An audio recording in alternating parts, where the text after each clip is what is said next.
This is the first time a meatball has ever been cooked with beef cells that did not require a cow to be slaughtered.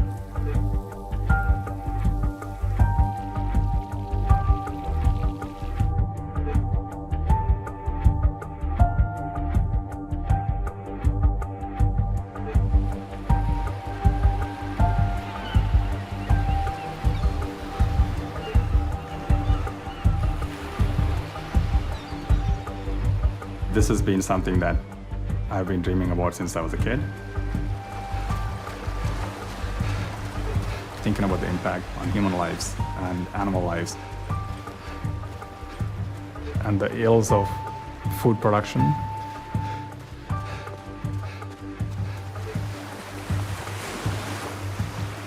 Hello and welcome to this conversation about Meet the Future. We're going to take you behind the scenes of the next agricultural revolution. My name is Amanda Little. I am a Bloomberg columnist focusing on agriculture and food and innovation. And I am here with Liz Marshall, filmmaker, Dr. Uma Valeti, entrepreneur and innovator, and Po Bronson, investor and storyteller extraordinaire. I want to tell you a little bit about these folks and then bring them in to share their work. My role is not just as a columnist. I also teach journalism and science writing at Vanderbilt University, and I wrote the book, The Fate of Food, What We'll Eat in a Bigger, Hotter, Smarter World, where I got to go behind the scenes with Liz and Uma and learn about this fascinating work. So it's really a joy to be here. Liz Marshall is an award-winning Canadian filmmaker. She's written and directed, produced and filmed multiple impactful documentaries around the globe since the 1990s. Her most recent film, Meet the Future, chronicles the birth of the cultivated meat industry through the eyes of pioneer Dr. Uma Valeti. She's won many awards, and her acclaimed and influential 2013 documentary, The Ghosts of Our Machine, opened our eyes to the inhumanity and environmental impact of animals exploited for food, fashion, entertainment, and research. Her film, Water on the Table, is about the human right to water amidst a global water crisis, and many other titles under her belt that we'll hear about. Dr. Uma Valeti is the Chief Executive Officer and founder of Upside Foods, formerly known as Memphis Meats. Upside was the first company that focused on commercial viability of growing real meat directly from animal cells. And he's led the industry ever since. Uma is a Mayo Clinic trained cardiologist and an adjunct professor in cardiovascular medicine at Stanford University. And Upside Foods has raised more than $200 million from a diverse coalition of investors, including Richard Branson, John Mackey, Bill Gates, SoftBank, Threshold, Northwest, Cargill, Tyson Foods, Whole Foods, and SOSV. Uma participated in SOSV's IndieBio San Francisco startup program in 2015 to make the world's first cultured meatball. And Po Bronson, last but not least, Coach Po, is managing director of IndieBio and general partner at SOSV. His background is economics, finance, consulting, and branding. Po was also a finance and tech journalist covering Silicon Valley for Wired, the New York Times Magazine, and an op-ed contributor for the Wall Street Journal. His science journalism has been honored with 9 national awards, and he is the author of 7 best-selling books that are available in 28 languages worldwide. Most recently, Po co-authored Decoding the World, a roadmap for the questioner. So if we can pack all these insights into 1 hour, it will be miraculous. I would like to ask all of you to just share some opening comments about why you're here and why you're excited about this conversation. Starting with you, Liz. Sure. Thanks so much, Amanda, and SOSV, IndieBio, and the Redford Center for co-hosting and doing this wonderful event. Basically, we're here today, this evening, globally for everyone. This is an accessible event discussion to talk about a success story, a startup story that blew my mind back in 2016. And over to you, Uma. Yeah, thank you, Amanda and Liz and Poe. I'm super excited to be here, especially because I'm looking at Poe, who is currently sitting at the desk that we used to sit in when we started Memphis in 2015. So, look, I think it's really humbling and also exciting to see how far we've come in just 5 years. This field didn't exist, and there were so many insurmountable hurdles ahead of us. And just to say that we've made a dent in it and we're sharing that story with the world as we're building it, I think it's so unusual to have those experiences. And I'm really proud of our team to be willing to be at the front and be vulnerable and having a filmmaker follow us. And of course, this is a cause that's very dear to many of us and our kids and I think grandkids. So I'm just grateful for the opportunity to tell the story. And I've got Arvind here. What's up, Uma? It's been too long. Hey! Hey! I was just around and thought I'd Zoom bomb you guys. Sorry to interrupt. Just wanted to say hi. Miss you, man. Stay here for a second. You can hear my answer to the question. Okay. Yeah, look, I'm very excited to have Amanda and Liz here, who have done incredible reporting in this field, and to remember that it's an art form on top of being a work of nonfiction. And Uma's creation here is an incredible, true story, which is incredible. But what I always thinking about, what do we talk about when we talk about cultured meat? And when Arvind and I go over and say, Uma, we talk about our kids, we talk about the weather, we talk about movies, and we just enjoy our food, and the food brings us together.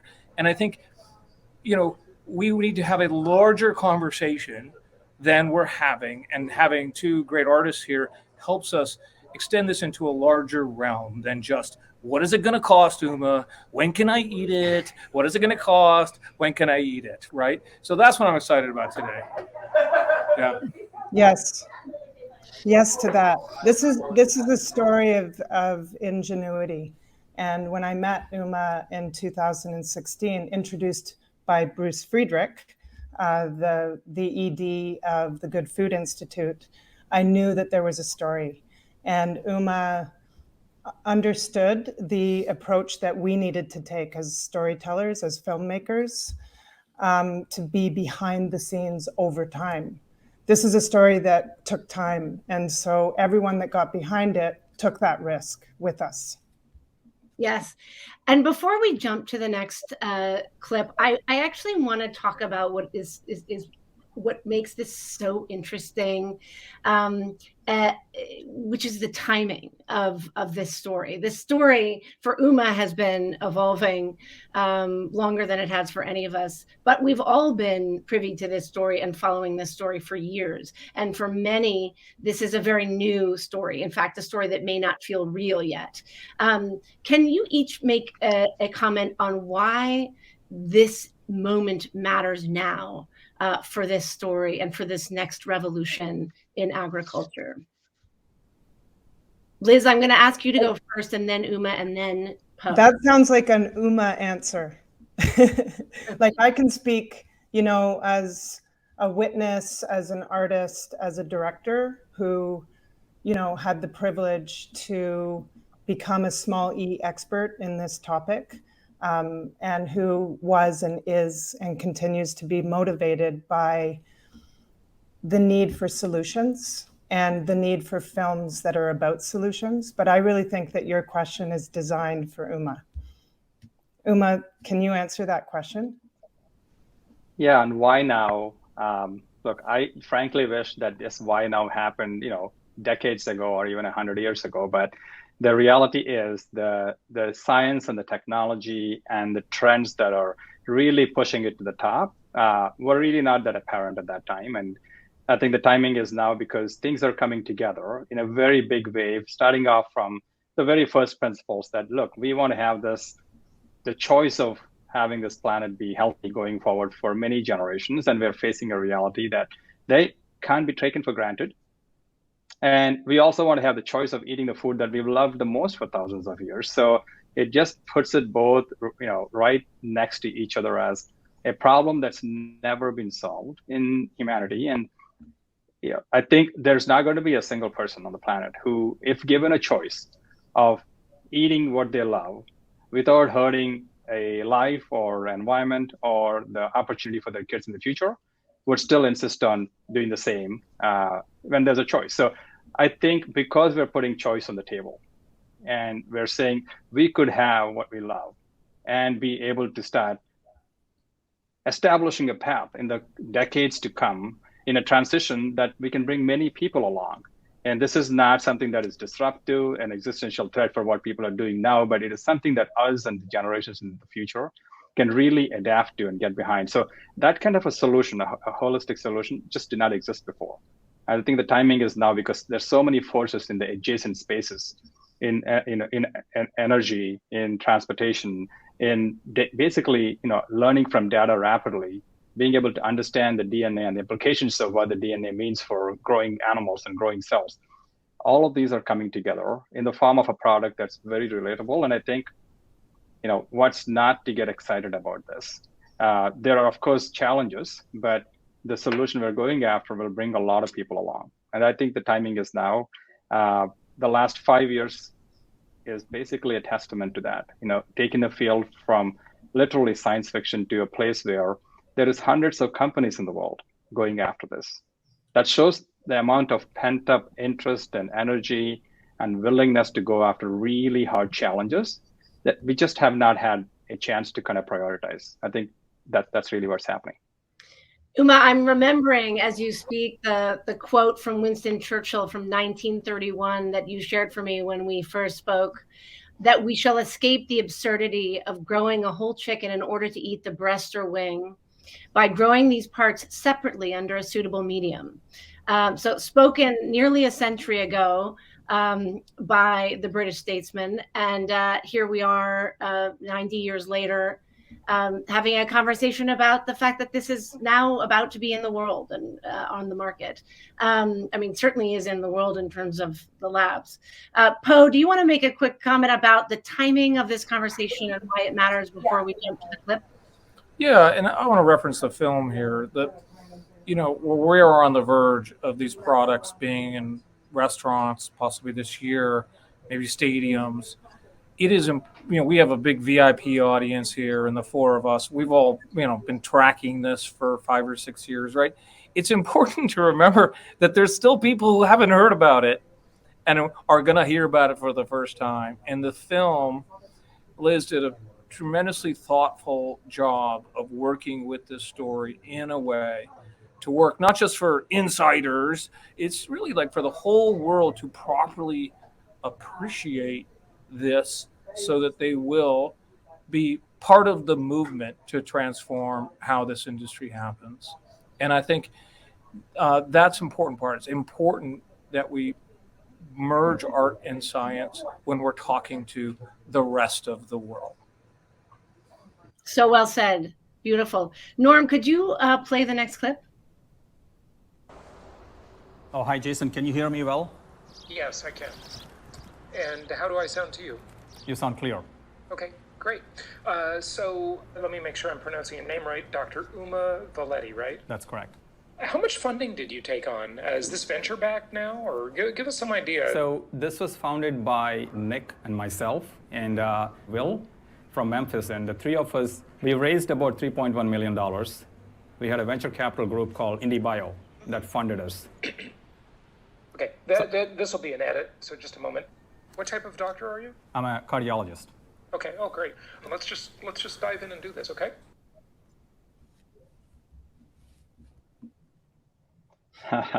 That's such a great clip to see. Tell us why, Uma. What does that mean to you? I mean, you see the clip in the background, the empty hallways, one little desk I'm sitting at in, I think that was March or April 2016. Completely no idea how the world is going to really, think about this idea. And here we are inviting Liz to kind of capture the story. And I think we were a team of 4 people at that time. And we just were bringing on our 5th team member. I clearly, look, I look at those days and think about how how did we get this chance? I mean, why did people care about this? And we obviously had an instinct that people would care about it, but the why is, I think, it's really hard to look back, right? You can say people will care about it, but I could only see like some signs that yes, as we put products out and let people see it, they would care about it. But oh gosh, 5 years hence from then, if I would imagine then that we'd be sitting in this facility that is 1,000 times larger than where I sat at, Poe's desk right now, with a tiny lab of 55 square feet or so. I would have been jumping up, and on my energy level on that little clip would probably have been 10x of that. But that's how it unfolded.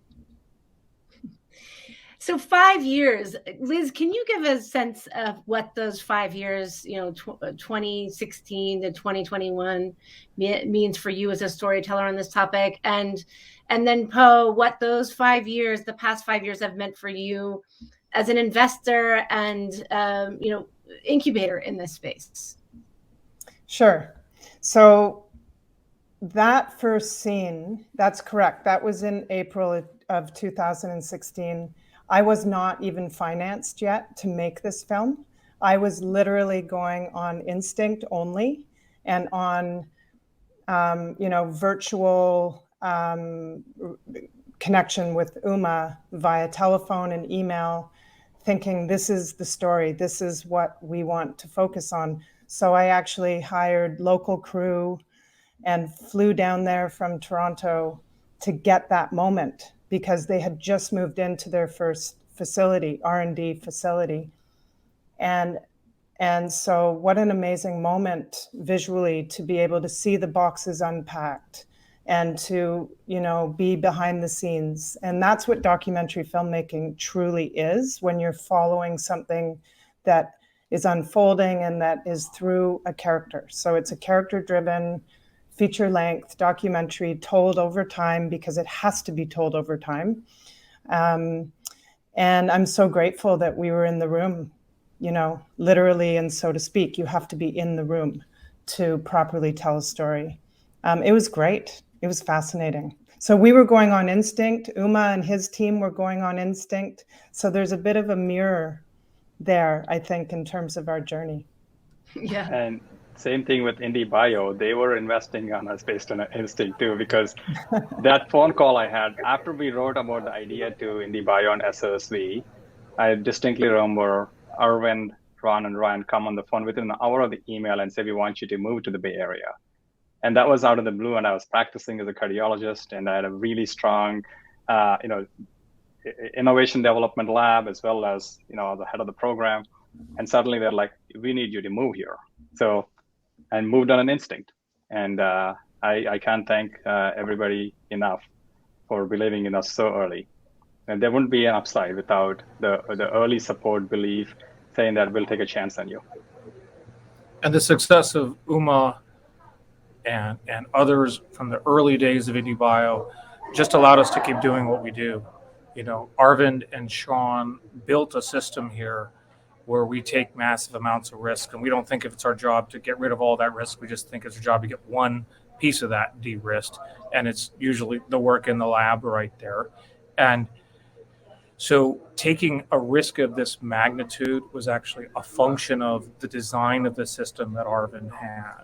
So all we're doing today, we'd love to continue to support Uma and the other alumni teams, but we're still here finding the same check size, the people taking the same crazy amount of risk, season in, season out. And that's because our business model put us in that situation where I think of it importantly as a kind of important part of populism, which is it built a system for scientists to do things that could be more creative and open their minds. And in walked a lot of things that Arvind and Ryan didn't expect necessarily, right? And today, still putting ourselves in this position in the market, we're always bumping into things we had no idea we could do or try to do. And that's what's exciting about it. Uma, can you give voice to the topic of risk? Because in some ways, I would think that the risk feels so much more manageable now than it did when in that clip. And yet, of course, it's changed. You probably have many risks now that you didn't have then. Can you speak to that? Yeah, totally. I think risk is so relative. I think learned very early on this that once you de-risk something, there is something right behind it. So every hill we climb, there's another hill behind it. And I think that's really it, right? This is a sprint and a marathon at the same time, and we just need to know when to time it. I think 5 years ago, the whole thing, there was an existential risk 5 years ago.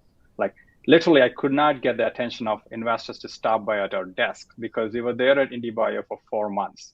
The first 3 months, we just didn't want to talk to anyone because we just didn't feel like we had anything to show.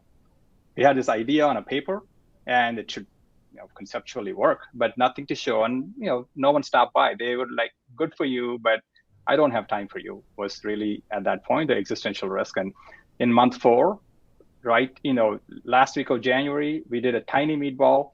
And right after that, we followed with the largest meatball in the world, which was nothing more than 30 or 40 grams. That was the first 30 grams that we've ever produced.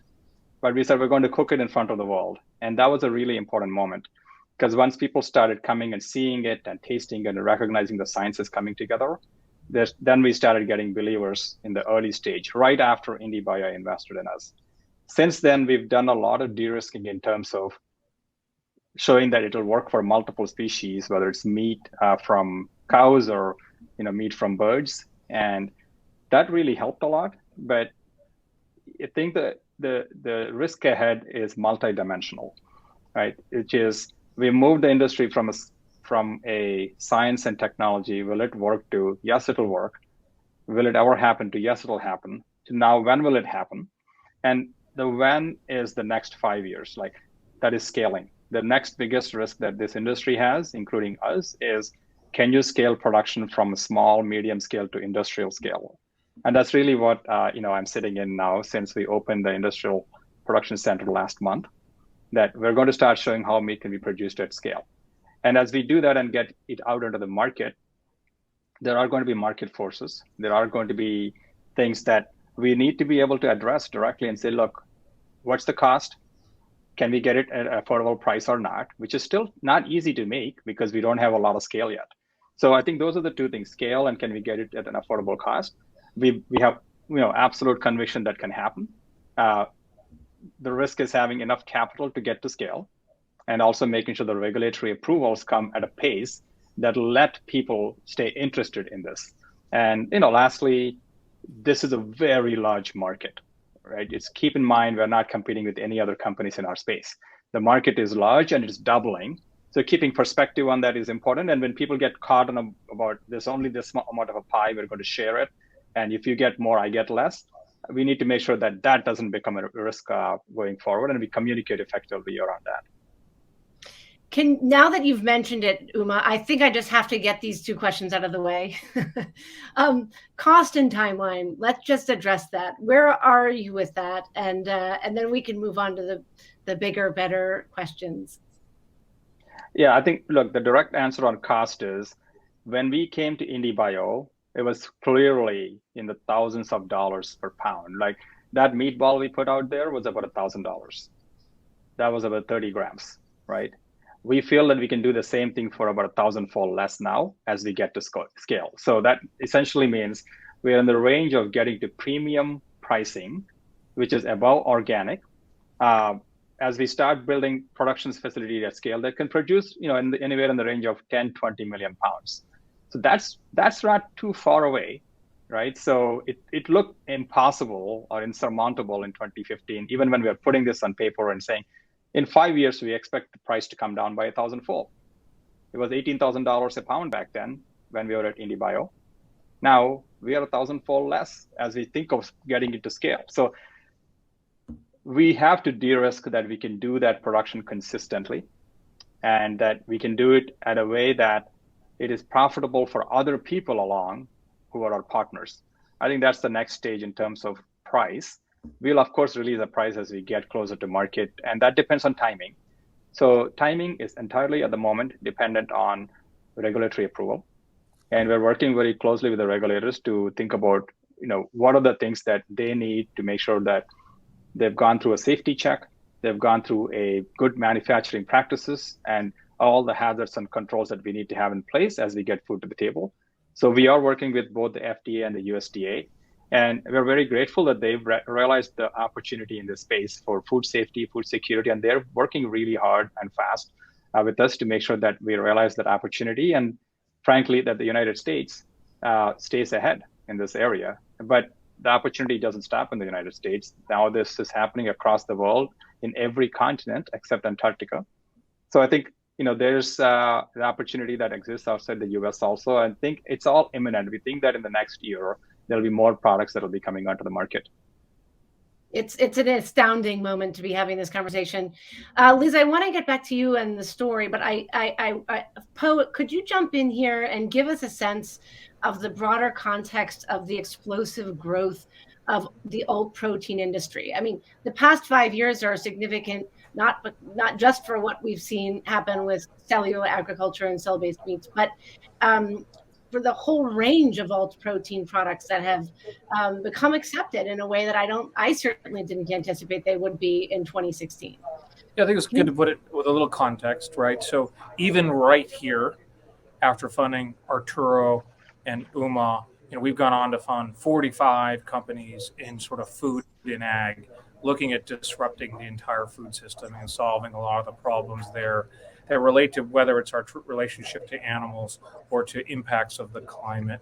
But what we've seen here has been a microcosm for what's happened globally, with hundreds of companies being built, whether it's precision fermentation companies like Perfect Day, Clara Foods, and Geltor and others, or it's plant-based companies like our Notco or our shrimp companies, and the whole gamut has been happening.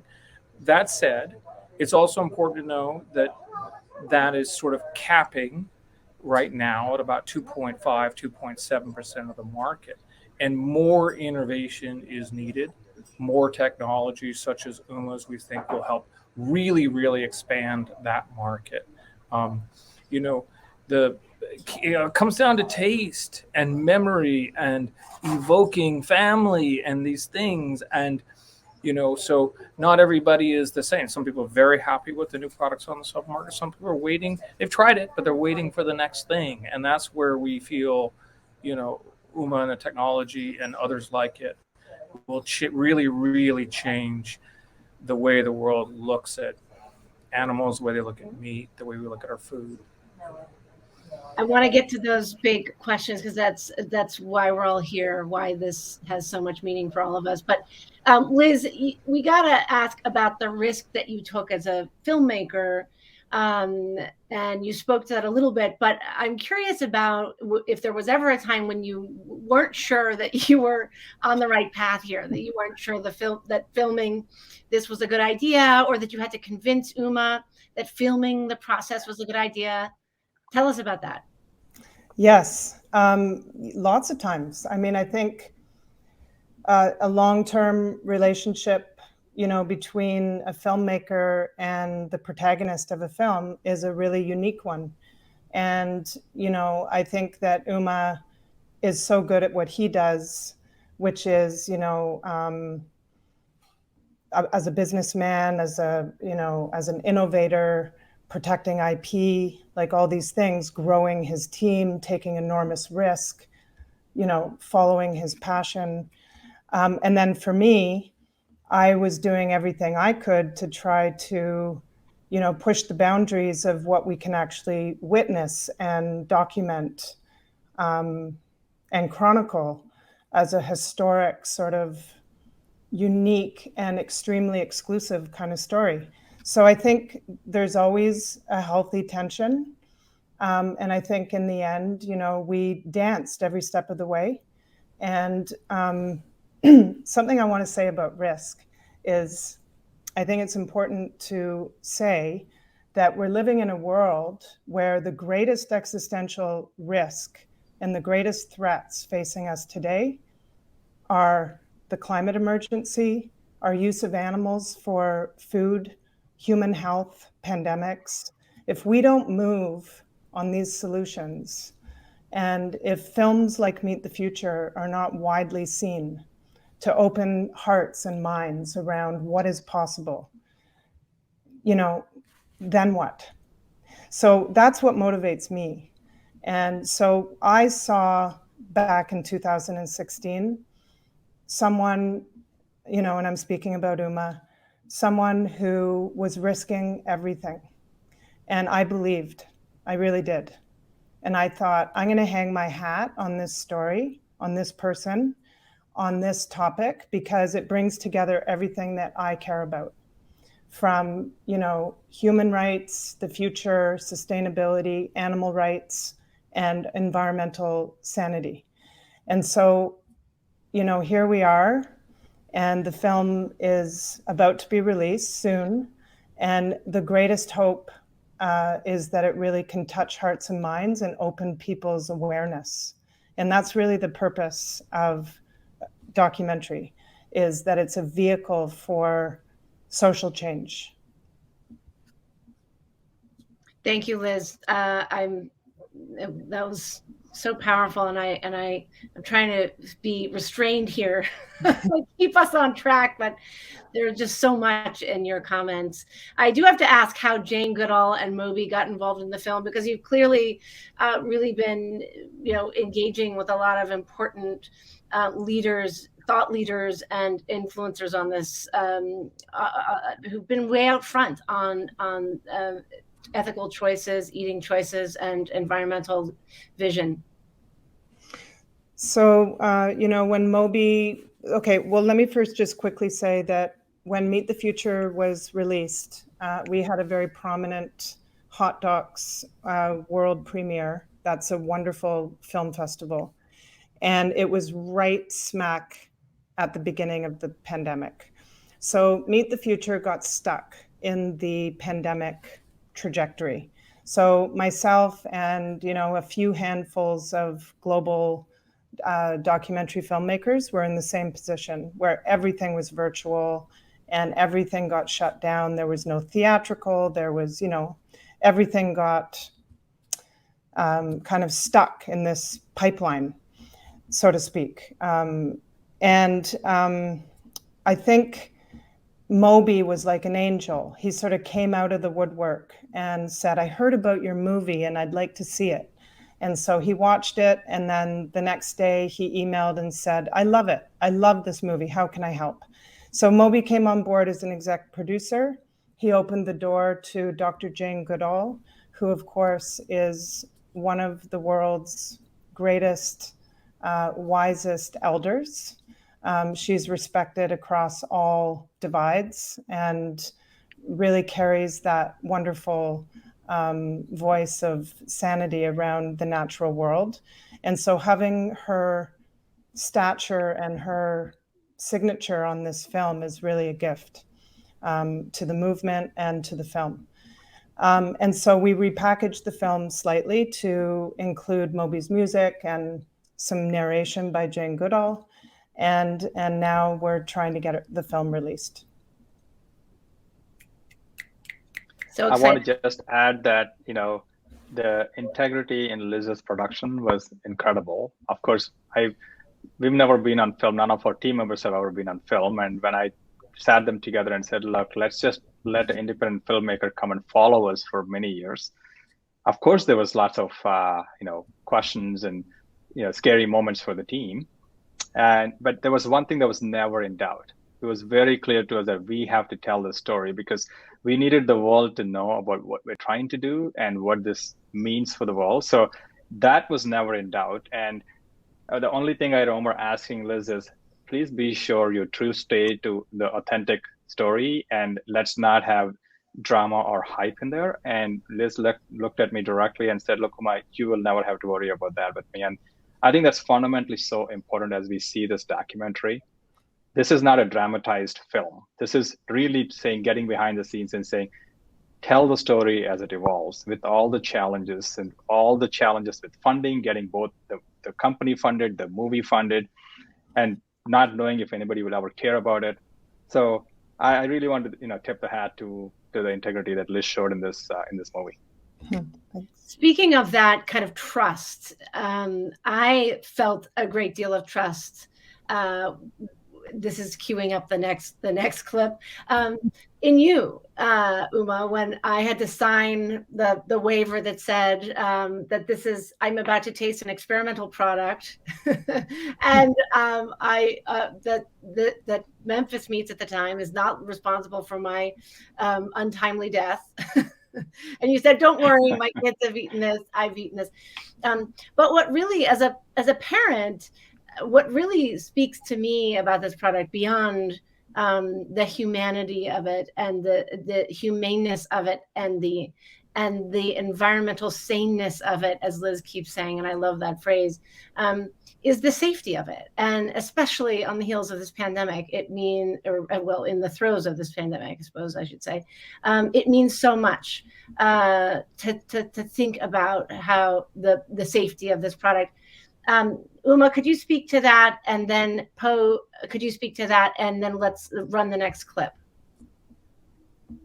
Yeah, certainly. I mean, there's a lot of things to kind of address there, Amanda. So it's important to keep in mind that we are trying to bring a very familiar product to the world. So we have the choice of this as opposed to being asked to do something which is an alternative.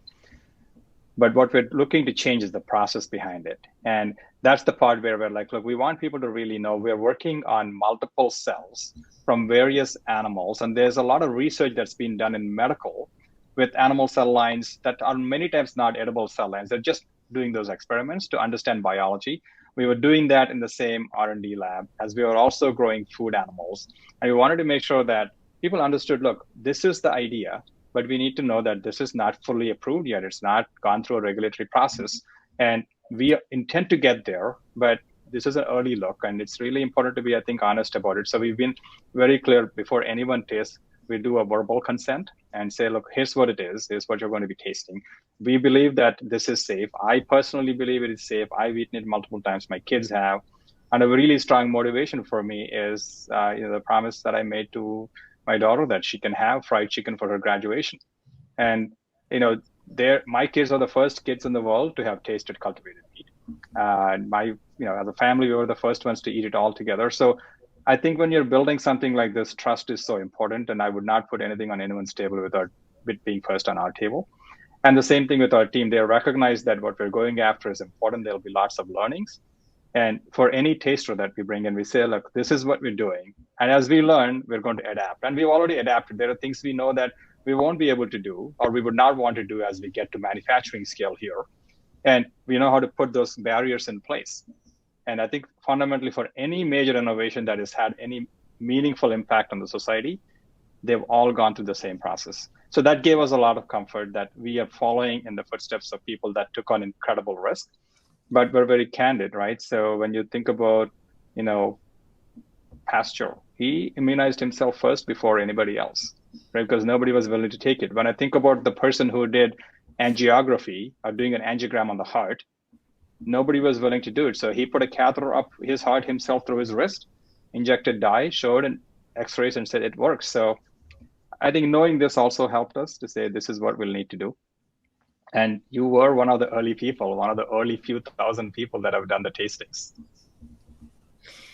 And I will say too that, you mentioned that there's a very timely advantage of greatly reducing the risk of future zoonotic foodborne diseases, much lower threat of bacterial contamination and cell-based meats. I mean, these are very, very timely concerns from a public health standpoint. Yeah, just to add to that, look, I've said multiple times in 2015, 16, 17 that we take the food we eat now for granted, right? We think that's the gold standard. But despite that, we have a third of us in this world, or maybe even on this, going to die for cardiovascular disease. A third will die from cancers, and the third from chronic diseases and accidents, right? So we just can't take the food that we have for granted and saying that is safe. There has to be innovation that will make it better to address chronic diseases, cardiovascular diseases, decrease the risk of cancer. So I'm an absolute believer that we have to be able to innovate food. And then talking to the risk of zoonotic and pandemics, I've talked about that multiple times, that's the risk that we face And, who knew this pandemic was going to come, right? And, if you watch the film, you have my family on the film. My dad's in the film. And my dad passed away last year from COVID. He's a veterinarian. I grew up right behind him with the animals, and he was incredibly proud and wanted to be a part of this whole thing. And, I lost him. So it's come and touched us, very personally. So this is not a hypothetical scenario anymore, and has not been for a while. But I think the world is moving, in terms of timing, that the scale of getting production without the risk of intense confined animal agriculture is a must-have for us going forward. Well, I'm so sorry to hear that you lost your father. That's just a tragedy, and I'm so sorry that you had to experience that and your family.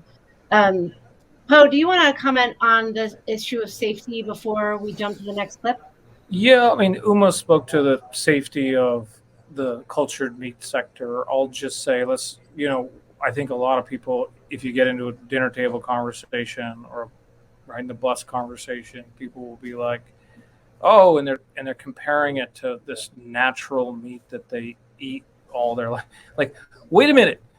Remember mad cow disease? Remember how we get rid of all the birds in Asia because avian flu? You know how blue ear disease has taken out half the swine population in China, and then swine flu took out the other half? Like, this COVID pandemic thing has been happening to our animal populations repeatedly on cycles, and it will happen to anything that you grow too intensively in too small a space, in too much of a monoculture approach.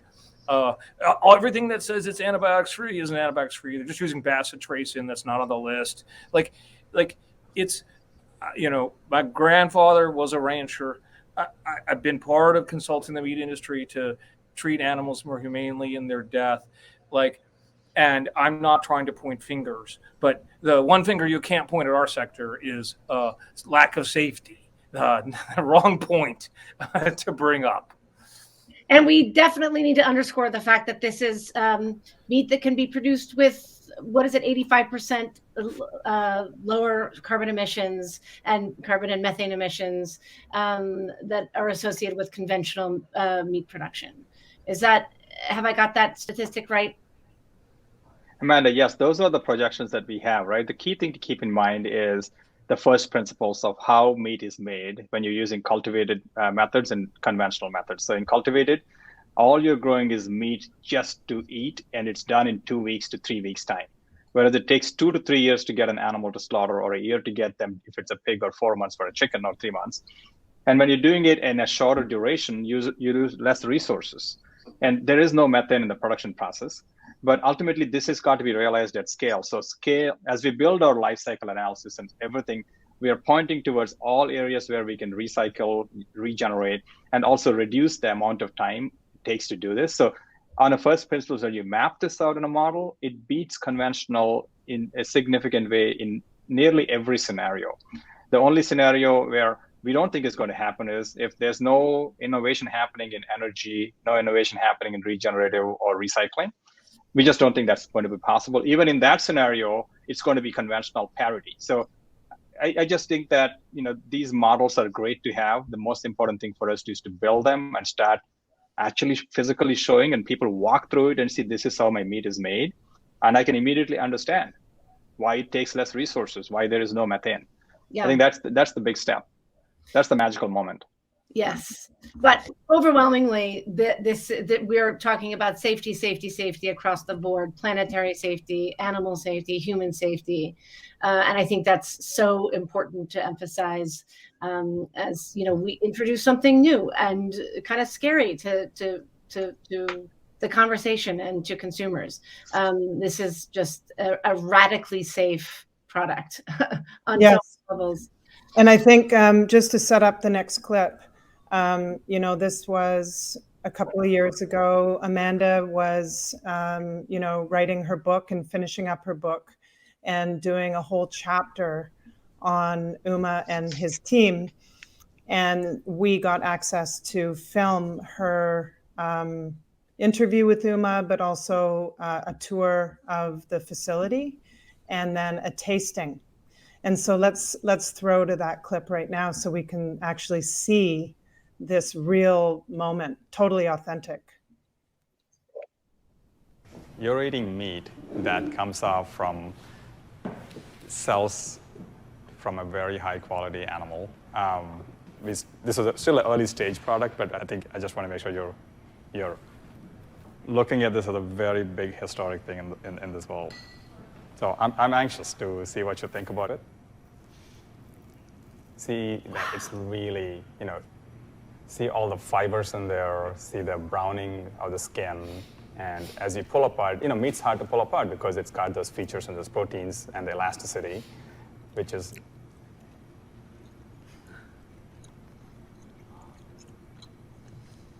that is meat. That is duck meat. It's delicious.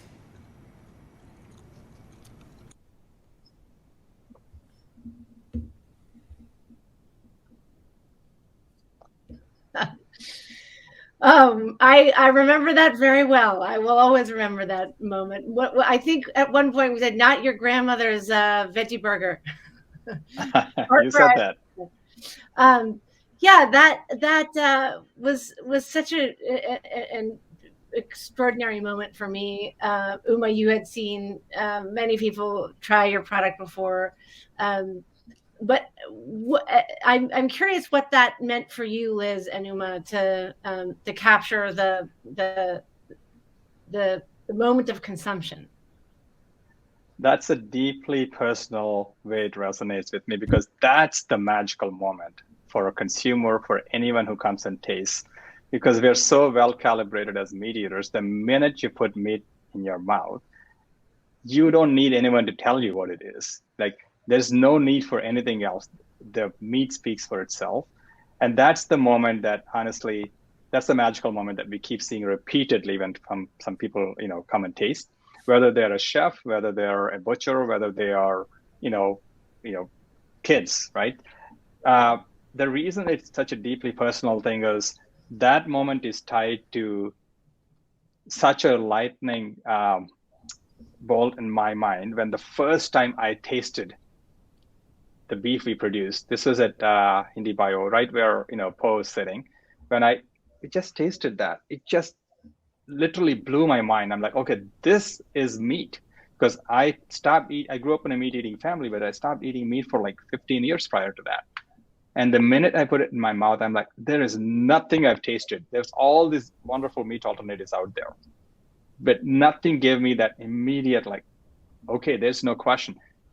That moment gave so much conviction in going ahead with the company at that point, because we were still in this early stage where we had not talked to investors. So that's really why it's such a deeply personal, connection when you had the reaction. May I say something from a film point of view? Please. Okay. So one of the challenges that we faced, in pitching this concept across the film industry market during the making of it to get fully financed is, how is this not a commercial for a company? And I believe that was our greatest challenge every step of the way, was that Meat the Future is not promoting meat, and it's not promoting a company. It's not a commercial. Rather, it is a film about one of the biggest ideas of the century and of the last century. And this is truly mind-blowing. When you can really try to wrap your mind around what this actually is, it's a solution, because the vast majority of the planet still, and I'll say unfortunately because I'm vegan, still unfortunately consumes animal products, meat, on a regular basis. But we need solutions if we're going to continue as a species, as a planet, and also our care for other species. We need solutions, and that's what this film is. And I believe that, working with such a great filmmaking team, I believe that we were really able to achieve that balance where this is truly a deep dive story and not a promotion. I think there's a microcosm here, which is, and to the audience may not all know Liz and Amanda's previous work and stuff, but it's there's a consistency with my own journey to not just wanting to shout about the problem, but tell stories and do things that are part of the solution. And we've all been trained, and Uma, you can relate to this from your medical training of being the impartial observer, right? And Liz does a really wonderful job throughout the film to avoid this sort of, it's an ad for Memphis Meats, to have this very, very neutral lens and let the story tell itself. But Amanda, I can't tell how many times I'm in that position where it's like, I'm supposed to be neutral, and now you're being caught on film saying, eating it. And then in that moment, you're just a human being, right? You're suddenly have to like lose your journalism, lose all these shells, lose this armor, and just taste it and enjoy something. And I loved. I mean, when it came on, watching the film, I was like, "Hey, that's Amanda!" Like, but then I was like, "Oh, she's gonna eat it. We're gonna get on film what she has to say," because it's a hard thing to be, as a journalist, to be caught on camera yourself, right? And it's like this moment of shifting realms in this story. Yeah, and the reason why I was excited to include you, Amanda, in the film is that you were asking questions that I wanted to ask, but I'm not in the film. So, and I like to avoid the sort of, conventional sit-down interview as much as possible, even though we did rely on that at times throughout the film. So it was a really great way for us to ask the questions that we want, but in situation, where we're actually on the, a fly on the wall, following this great moment of you asking Uma questions. And then, of course, that was an article that was in depth for Rolling Stone magazine. And when we were reading it, when the Rolling Stone article came out, we're like, yeah, we filmed all these moments. It's in the film. So of course, it's funny you say that, Poe and Liz. I mean, right? Of course, the journalist becomes a human for a minute and just goes, "It's meat." And if I could redo the scene, of course, I have all kinds of insightful things to say. Like, I'm tasting a paradigm shift. I'm tasting, a transformational moment in human history. A moment when we could stop, we could be witnessing the end of animal slaughter. We could be totally changing the human-animal relationship. And what I came up with was, it's meat, which, I mean, at a cellular level, it is. And so I guess that was succinct. But I do want to ask you, Poe and Uma, before we run the final clip, what does happen when we stop treating animals the way we have been? How else will society change? We will if we can do this, we can solve climate change. If we can do this, we can raise a generation of people who can believe in more systemic and radical change. And that's very important, because right now across society, people feel disempowered. They feel lacking in self-determinacy. Especially when it comes to climate, and our ethical choices, or the choices that people are making with their ethics every day that we read about, right? That we can't impact it. And the fact that these things are on an industrial scale, on a global scale, on a national scale, is itself so disempowering. It's beyond just this sector that this will have dramatic impacts on. I'm personally very interested in this question of when we change our relationships to animals, and how does that change our relationship to other fellow humankind? What happens to violence between humankind when we stop having violence towards animals, right? What happens towards our violence towards nature, our violence towards the seas, to the glaciers? Like, I'm interested in how that can impact new philosophies. What books will be written? How will people think?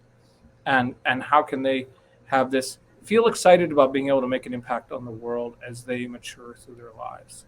that it's more than just the meat that we eat.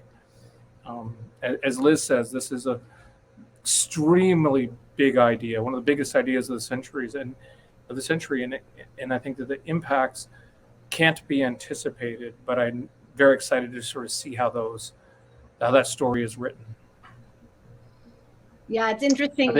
It's interesting you said, Uma, in the beginning of the conversation, that this is adjacent to some of the, what's happening in transportation industry and energy industry, and in fact, it's so far beyond that, in that it's about a shift of consciousness alongside a technological shift. Uma, do you want to comment on that?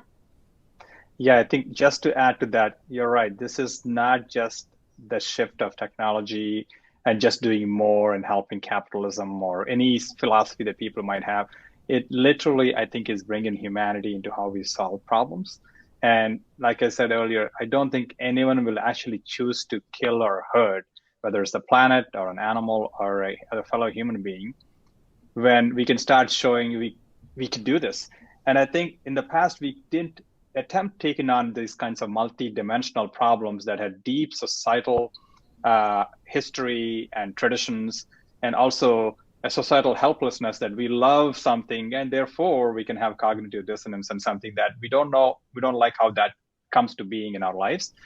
I'm so excited to think about people that will challenge those types of things that we are helpless and say, that's how it is. That's how it's always been done. We're actually going to be doing it differently, but we'll preserve that choice of what we love. I think, to use a very old, paraphrase of this, I think people will start saying, we want to have our cake and eat it too. We want to have our choice, but we want to be able to do it better. I think that's really the generation that we're going to be looking at going forward. Great. All right. I think, Norm, it's time to roll the last clip.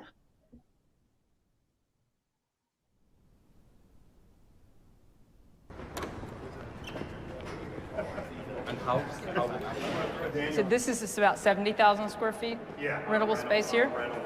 Yeah. So this is a 70,000 footprint. The height is... It will easily cost us tens of millions of dollars to get this first production facility up and running. The goal is not just to make the meat in this facility, but also to have it be a showcase for future facilities and for partners who can join us and build out their own production capacity in their facilities using their capital. So it serves a lot of purposes beyond just the meat, but it will not come cheap. It's a really heavy lift that we're taking on here.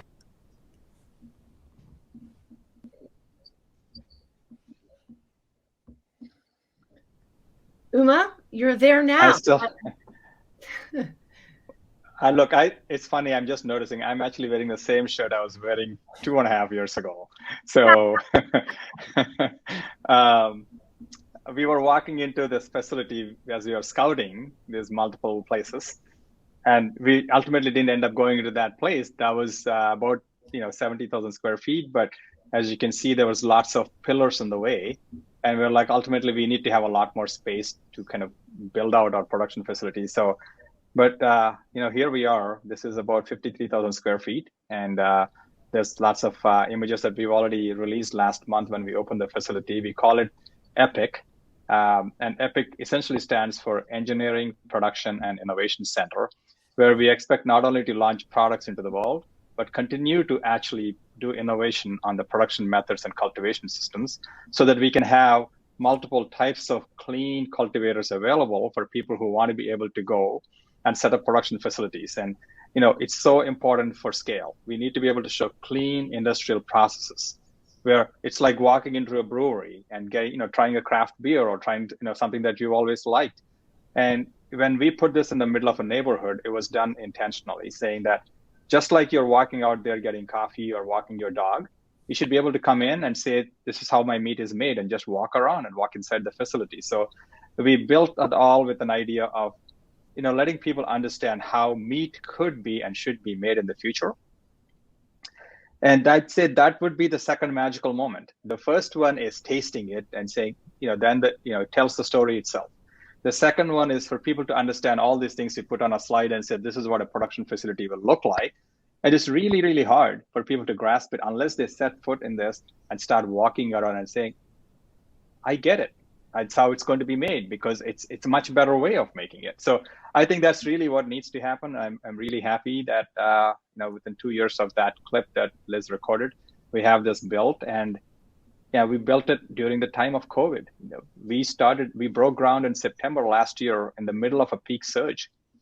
And I can't thank our team enough. There's been working night and day to get this going, and facing a lot of risk, personal risk, and also societal risk. Like, we had things stuck in the port of LA for months. We couldn't unload.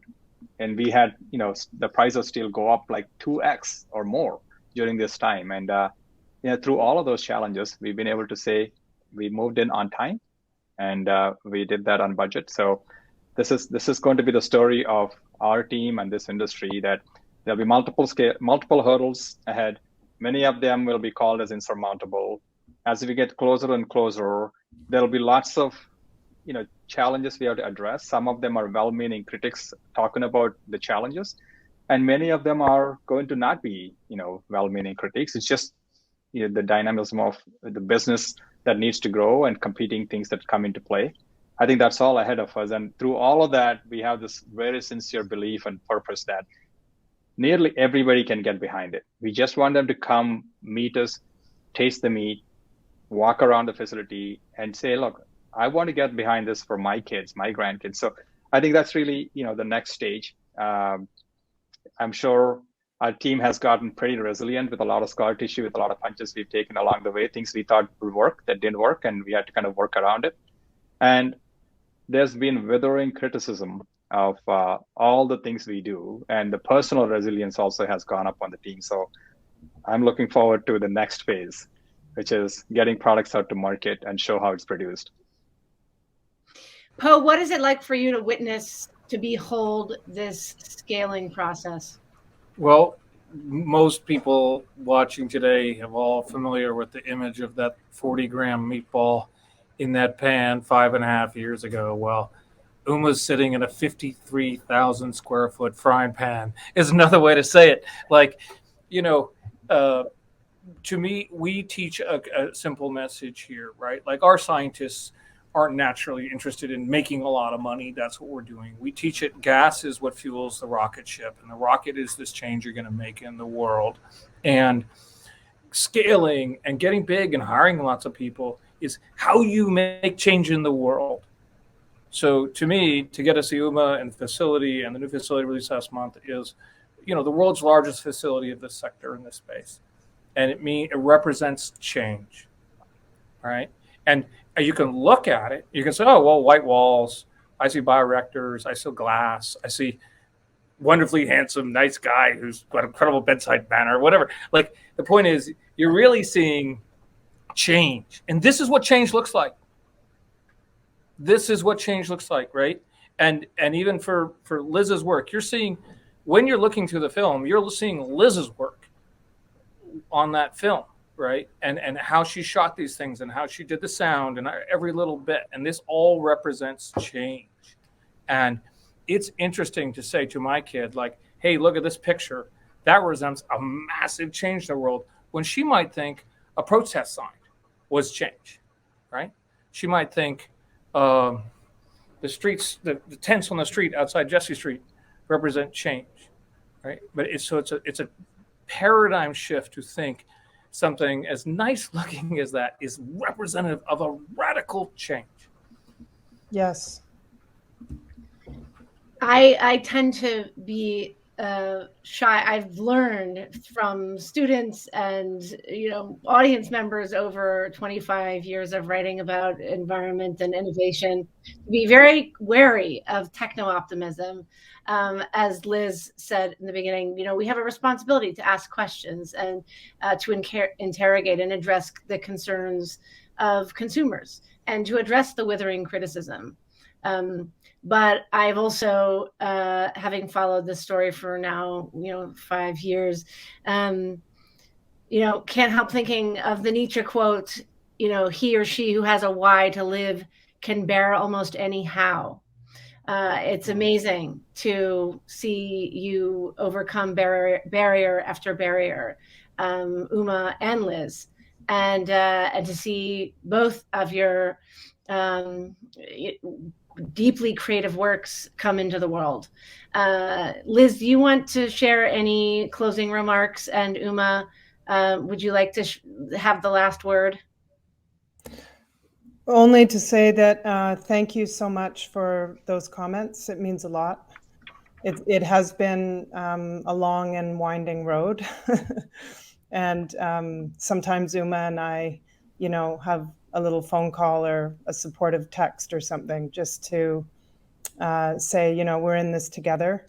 No, thank you so much to SOSV, IndieBio, to our panelists, and to you, Amanda, for this event, and for the back end support from Norm and Josh, and to the Redford Center, who really helped complete our financing on the film. So they were, a magic partner that came in, and I'm so glad that they are a co-sponsor of this special event. And hello to all the audience.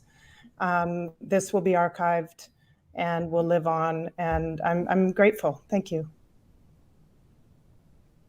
Uma? Yeah, I want to echo what Liz said, and also really, what comes to my mind is gratitude. For you to think about the opportunity to create change, you have to have believers at all stages. And we are very fortunate to have the believers come and support us in the form of IndieBio, in the form of many of our investors, and in the form of Liz taking this big risk of telling a story and investing 5 years of her life. And then Amanda, you coming in and saying, I'm going to write about this. I'm going to care about, going into the trenches of innovation. And, lastly, the team that has been with me and their families, ultimately, we just can't make this happen without a team. And it's people making this work happen despite all the challenges and all the criticism ahead. So I think gratitude is the word that comes to me, and also want to thank the audience who tuned in to listen in. I appreciate it very much. There's a lot more work ahead of us, and there's a lot more hills to climb. Thank you so much, Liz, for bringing me into the fold, and Po for your great wisdom, and Uma for your great courage. I guess the only final 2 words I can say are Mangia Bene. Have a great evening, everyone. Thank you so much. And until next time. Thank you.